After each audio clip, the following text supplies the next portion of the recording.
Bom, vou continuar narrando meu tempo de seminário para vocês, meu tempo como aluno do STIEB. E se der, ainda falo nesse vídeo um pouco de como aconteceu a minha educação teológica e formação pastoral depois que fecharam o STIEB. Bom, quando eu falei dos professores, eu esqueci, quer dizer, eu deixei de falar do meu querido e saudoso mestre, o reverendo Nathaniel Duval da Silva, que nos deu aula de história da igreja.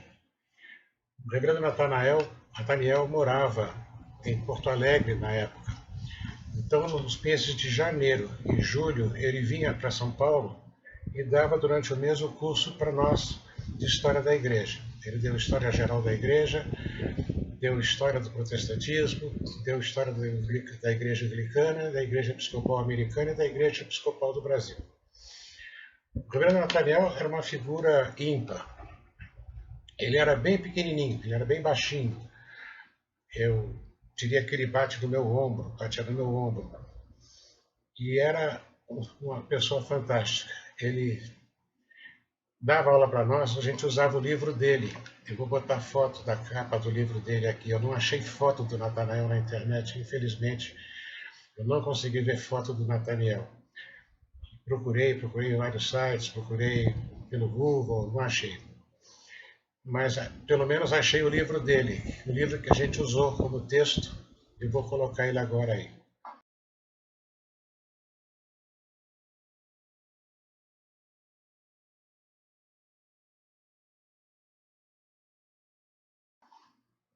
Então, o Nathaniel dava aula para a gente a partir desse texto e de outros textos que ele nos entregava, mimeografados. Naquele tempo, o Xerox ainda era muita novidade, a gente tinha que mimeografar. Havia uma pequena gráfica no seminário. E ele dava esse curso e, de repente, no meio da aula, quase no final da aula, ele dizia assim: agora vamos fechar o livro, não anotem, mas eu vou contar para vocês como de fato isso que a gente está estudando aconteceu. E aí ele nos contava o que ele não podia ter escrito, o que ele dizia que não podia escrever. Ou porque poderia ser censurado, ou porque poderia dar margem a compreensões erradas de pessoas que ainda estavam vivas. Né? Então era isso, era muito engraçado quando ele dizia assim: agora vocês fechem o livro, larguem a caneta, não anotem o que eu vou dizer, porque eu vou dizer o que aconteceu de fato nesse episódio que nós estudamos. Coisas que eu não podia escrever. E aí ele contava, e era muito divertido, porque a maior parte do tempo essas coisas que ele não podia escrever eram até cômicas, quando não lamentáveis. Né? E o Nathaniel manteve no Estudante Cristão, acho que eu já falei sobre isso, uma coluninha chamada História Anedótica da Igreja, onde ele contava fatos pitorescos e anedóticos mesmo, de fatos que ele presenciou, que ele soube que aconteceram na igreja.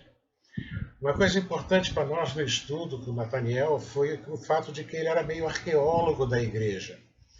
Ele contava para a gente que ele sempre que visitava uma igreja, ele dava um jeitinho de procurar. Antigamente algumas igrejas tinham um porão, ou cripta, como se fala no termo religioso. Ele procurava na cripta algumas coisas, e ele achava coisas preciosíssimas.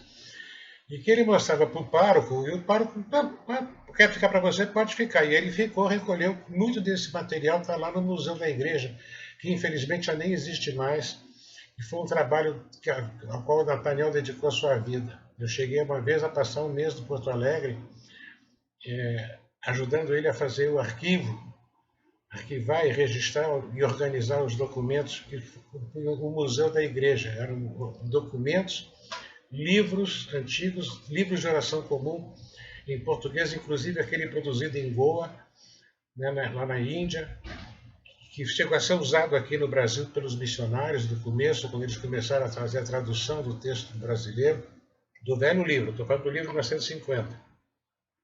Tá? Houveram algumas edições brasileiras do Locke antes de 1950, que eram pequenos fascículos ou, sei lá, livretos alternativos, que eram impressos pela igreja, junto com o Estudante Cristão, que era impresso em tipografia. Era tipografado, a sede dele era em Rio Grande, não lembro agora, mas vocês podem olhar no site da Igreja Episcopal, tem lá uma edição virtual, tem lá virtualmente acho que todas as edições do Estandarte Cristão que foram impressas, e ainda tem uma edição virtual do Estandarte. Lá vocês podem ter mais informações e até se procurarem vão achar os artigos do reverendo Nathaniel sobre a história anedótica da igreja. Então, o Nathaniel, vou contar um fato para vocês sobre ele.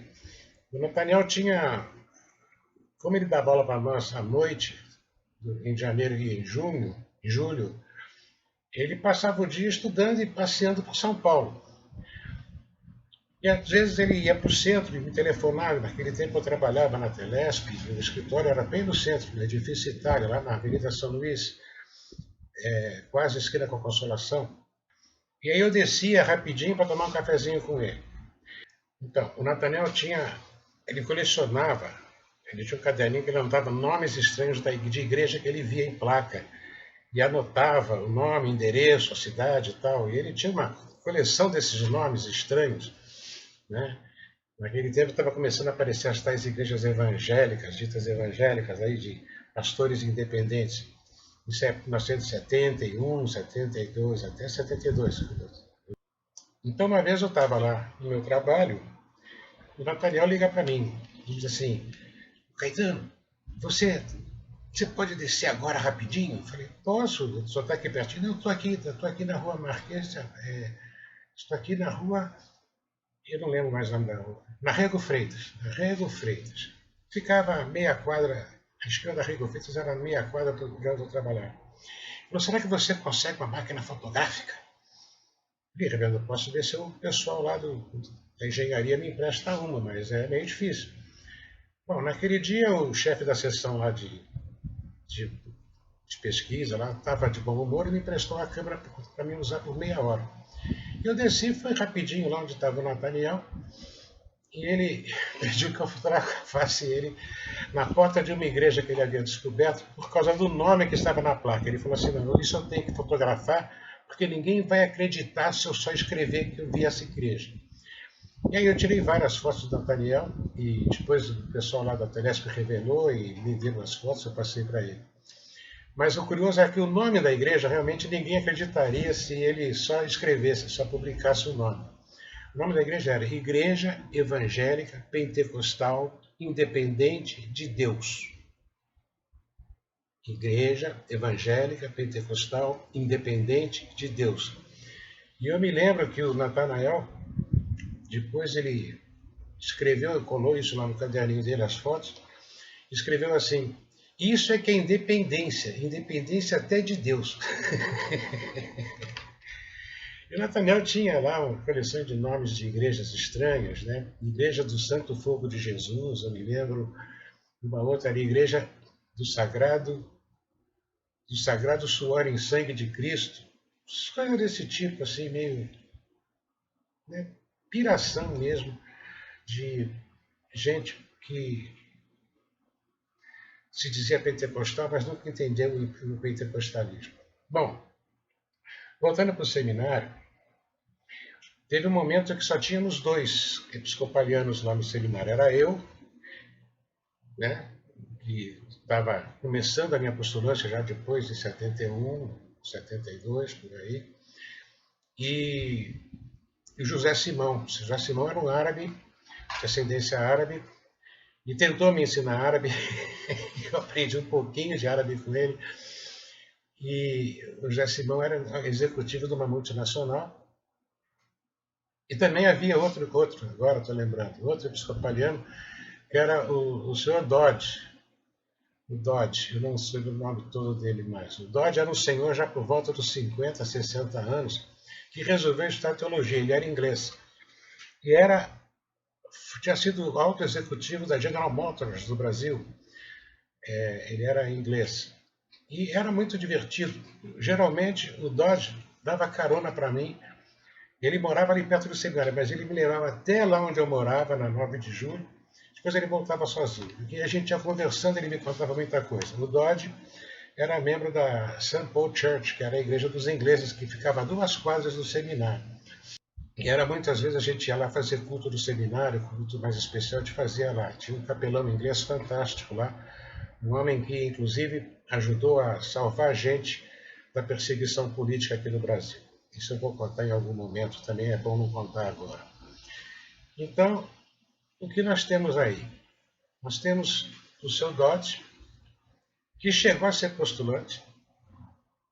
Nós temos, ele era também, chegou a ser executivo da General Motors e depois da Volkswagen.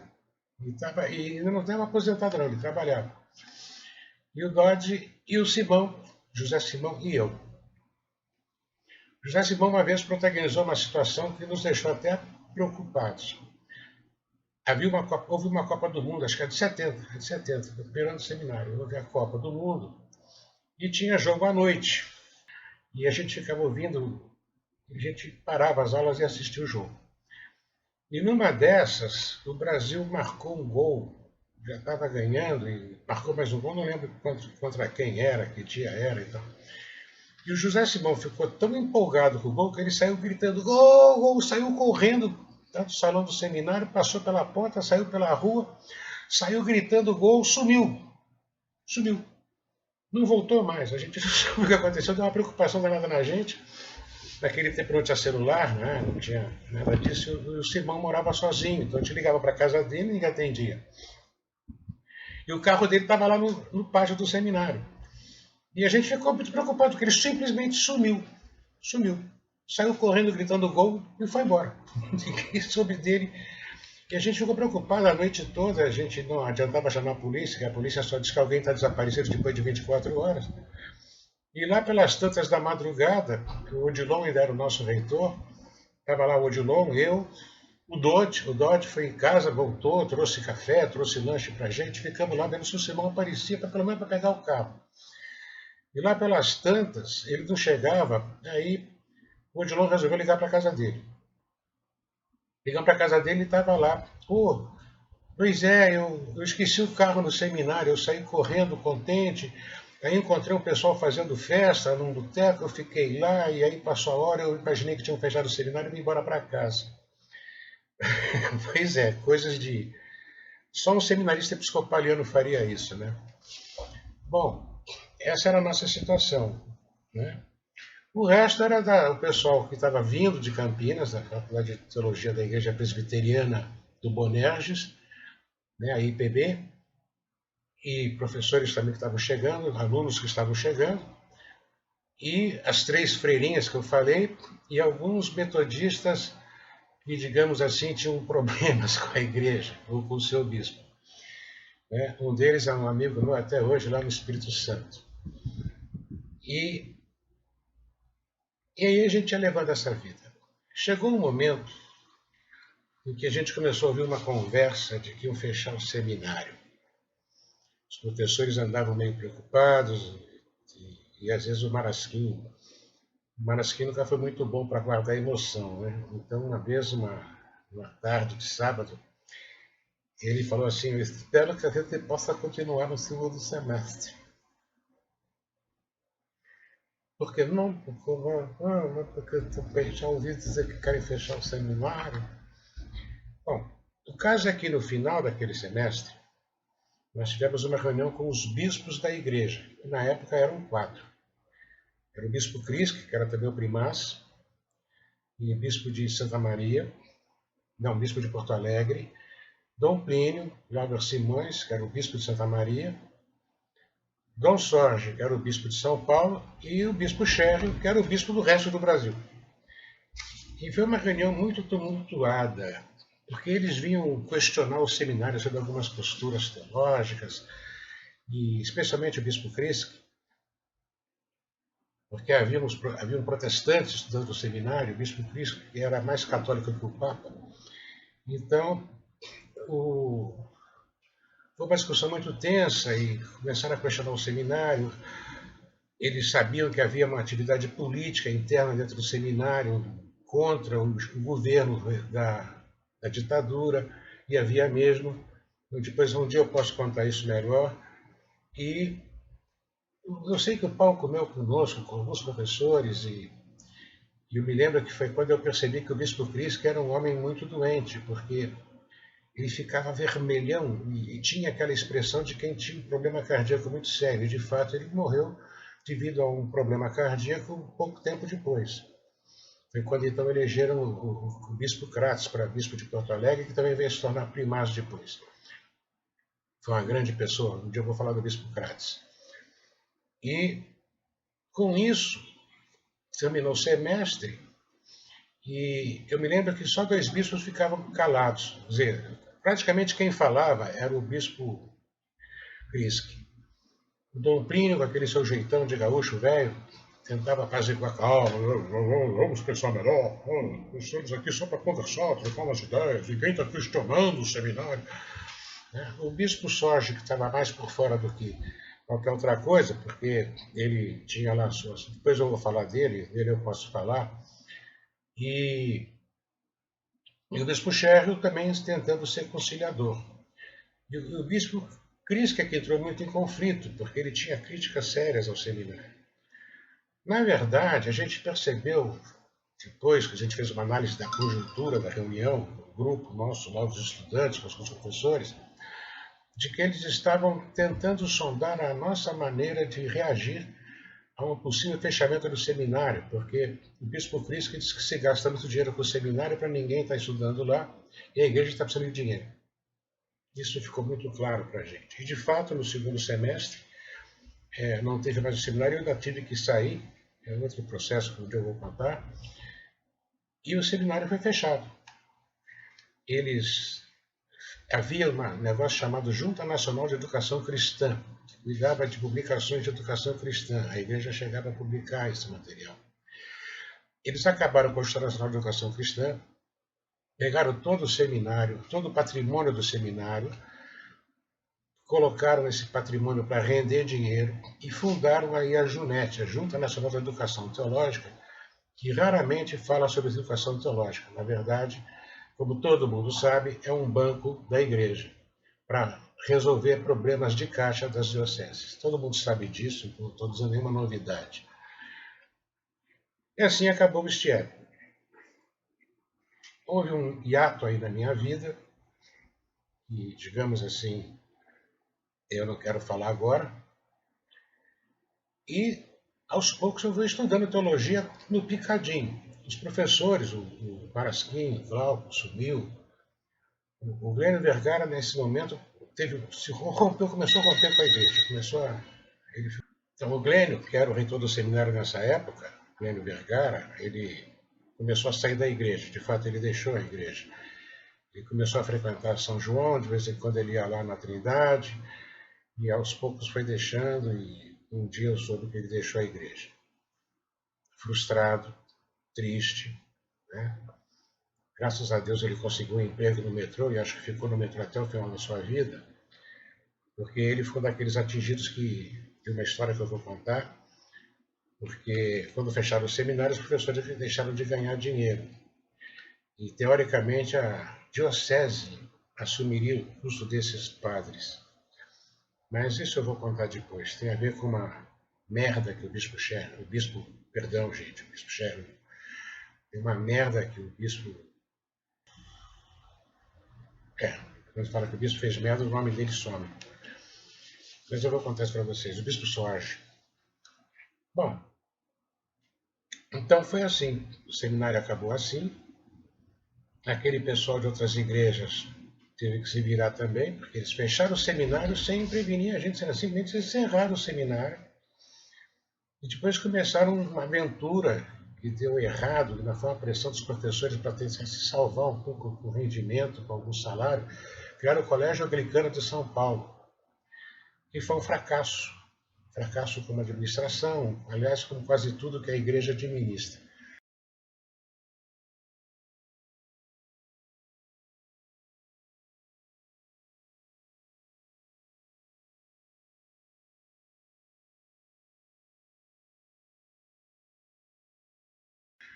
Fracasso administrativo, e era um excelente colégio. O colégio ganhou nome logo, era um colégio que tinha uma pedagogia moderna na época, mas problemas de administração, e também porque o dinheiro que era do patrimônio do seminário, que podia ter ajudado a manter o colégio de alguma parte, o colégio acabou perdendo esse patrimônio todo, inclusive ajuda porque a urgência da Junete era outra.